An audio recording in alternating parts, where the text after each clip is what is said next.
নমস্কার বন্ধুরা, আজ আমি আসামের এমন একটা জায়গা দেখাবো যেটার খুবই প্রসিদ্ধ এবং খুবই জাগ্রত বলে মানা হয়।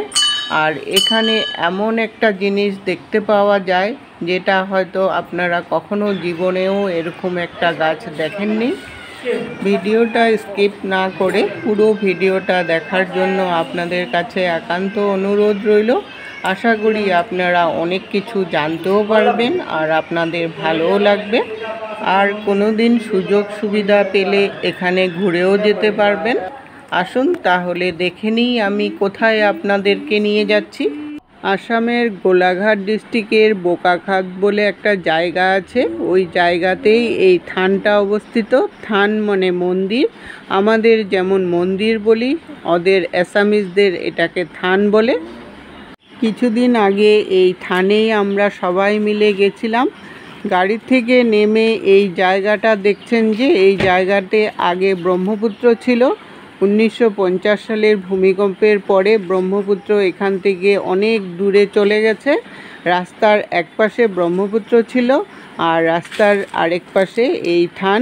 খুবই সুন্দর, একদম মনোরম পরিবেশ, দেখে আমাদের মন প্রাণ একদম ভরে গেল। থানে ঢুকতে ঢুকতেই বিশাল এক বটগাছ দেখলাম। দেখে তো আমি একদম অবাকই হয়ে গেলাম, কারণ এই রকম বটগাছ আমি কখনো দেখিনি। গাড়ি থেকে নেমে গেটের সামনেই কিন্তু চটি খুলে তারপর ঢুকতে হয়। খালি পায়ে এই থানে ঢুকতে হয়। থানে ঢোকার সময় বাঁদিকে এই সাইনবোর্ডে লেখা আছে বটগাছটার বিষয়ে। আসামের দ্বিতীয় বৃহৎ বটবৃক্ষ আর আপার আসামের সর্ববৃহৎ বটবৃক্ষ, তাই লেখা আছে এই সাইনবোর্ডে। আমরা দাঁড়িয়ে থেকে এটাকে পড়লাম, তারপর খালি পায়ে মন্দিরের উদ্দেশ্যে রওনা হলাম। ভীষণ পাথরের রাস্তা, তাই আমাদের যেতে একটু অসুবিধা হচ্ছিল, কারণ এই রকম পাথরে খালি পায়ে হাঁটার অভ্যাস নেই, তো তাই একটু অসুবিধা তো হচ্ছিলই, কিন্তু ভালোও লাগছিল। যেতে যেতে বটগাছটাকেই দেখছিলাম। বটগাছটার বিশেষত্ব হলো গাছ কিন্তু একটাই, গাছের থেকে যেই শিকড়গুলো ঝুলে ঝুলে নেমেছে ওই শিকড় থেকেই কিন্তু আরেকটা গাছের সৃষ্টি হয়েছে।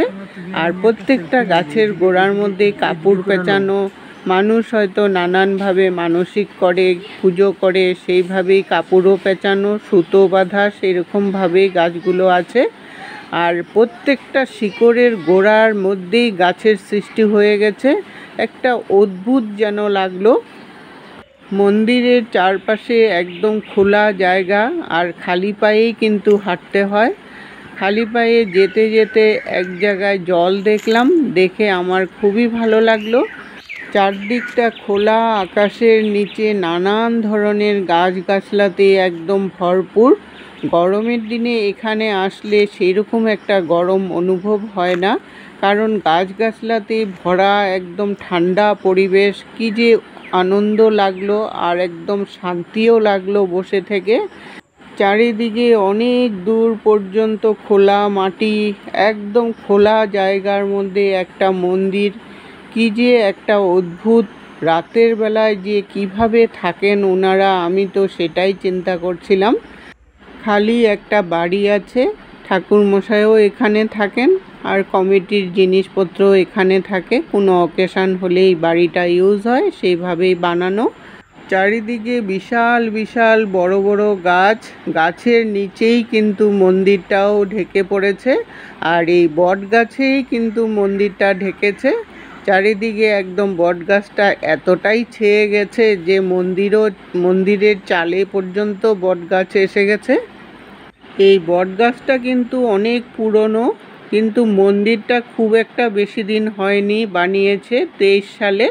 তাই মন্দিরে এখন ঢুকলাম আমরা পুজো দেওয়ার জন্য। মন্দিরটা হলো কৃষ্ণের, আর অ্যাসামিজরা কিন্তু সবাই কৃষ্ণেরই ধর্মে দীক্ষিত, তাই মন্দিরগুলোতে সব কৃষ্ণকেই মানে, তাই সেইভাবেই মন্দিরগুলো স্থাপন করে। মন্দিরে ঢুকে কিছুক্ষণ বসলাম আর চারিদিকটা একটু ঘুরে ঘুরে দেখলাম।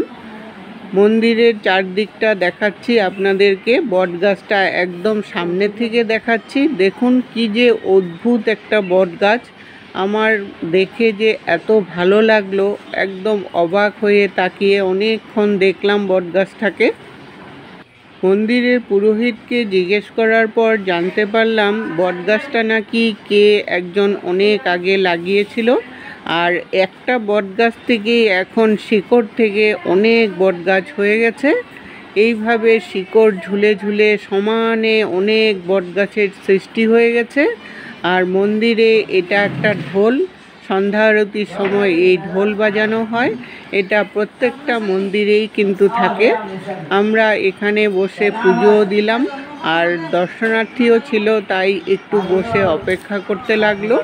আর ঠাকুরমশাই সুন্দর করে পুজোও দিলেন, দেখে কিন্তু খুবই ভালো লাগলো। আর সবার জন্য প্রার্থনাও করলাম যাতে সবাই সুস্থ শরীরে থাকে আর ভালোভাবে থাকে, সেই প্রার্থনাই করে আসলাম। মন্দিরের আসনের মধ্যে গামছা দেওয়া থাকে, এটা আসামের খুবই বিখ্যাত একটা জিনিস। আর এই গামছার উপরে কিন্তু নানান ধরনের রূপোর বেলপাতা, তুলসী পাতা দেওয়া, সবাই মানসিক করে করে এগুলো দেয়। মন্দিরের পুরোহিত কিন্তু অনেক কিছু জানেনও।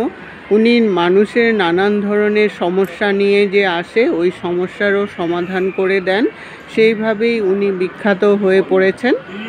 মানুষের নানান সমস্যার ফলও পেয়েছেন, যার জন্য বিশ্বাস নিয়ে মানুষ এখানে আসে। আমরা পুজো দিয়ে তারপর এখানে ধূপকাঠি প্রদীপও জ্বালালাম সবার নামে নামে। তারপর এখানে বসে আমরা চা খেলাম, প্রসাদ নিলাম, নানান ধরনের কথাবার্তাও হলো। বেশ অনেকক্ষণ কাটিয়ে তারপর মন্দিরের বাইরে একটু হাঁটাহাঁটি করতেই আমার চোখে পড়ে গেল কচুরিপানা। এই কচুরিপানা কিন্তু ছোটোবেলায় দেখেছি, আর এই দেখলাম।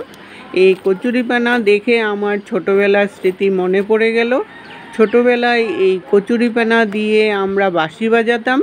কিভাবে বাঁশি বানাতাম আর বাজাতাম আপনাদেরকে দেখাচ্ছি। প্রথমে পাতাটাকে আধা করে নিতে হবে, আধা করে তারপর এটাকে ফোল্ড করে দিতে হবে। ফোল্ড করে তারপর মুখটাকে একটু চাপিয়ে দিয়ে তারপর একটু ফু দিলেই কিন্তু এটা বাঁশির আওয়াজ বেরোয়। অনেক ছোটোবেলায় বাজিয়েছি আর এই এখন বাজাচ্ছি, প্র্যাকটিসই চলে গেছে বলতে গেলে।